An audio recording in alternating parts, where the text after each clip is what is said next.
Hello friends, வாங்க இன்றைக்கி சிம்பிளான ஒரு எண்ணெய் கத்திரிக்காய் பார்க்கலாங்க.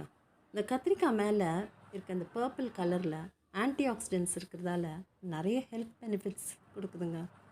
இப்போது இதுக்கு தேவையான பொருட்களை பார்க்கலாம். வெங்காயம், பெரிய வெங்காயமும் கொஞ்சம் சின்ன வெங்காயம் எடுத்திருக்கேன். கருவேப்பிலை, 2 பச்சை மிளகா, 2 காஞ்ச மிளகா, மஞ்சள் பொடி, 1 டீஸ்பூன் ஜீரகப்பொடி, தேவையான உப்பு, எண்ணெய்ங்க. கத்திரிக்காவை இது மாதிரி மெல்லிசாக கட் பண்ணி எடுத்துக்கோங்க.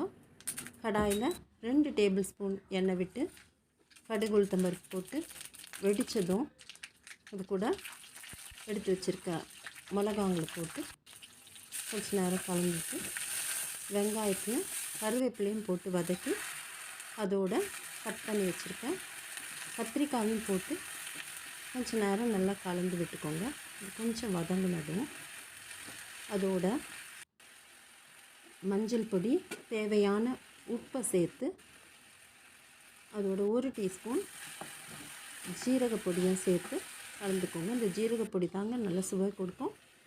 மூடி வச்சுருங்க ஒரு 10 நிமிஷம் மிதமான இதில். இதுக்கு நான் தண்ணியே ஊற்றலைங்க. அவ்வளோதாங்க. 10 நிமிஷம் பொறுத்து எடுத்து பார்த்திங்கன்னா நல்ல சுவையான எண்ணெய் கத்திரிக்காய் தயாராகிடுதுங்க.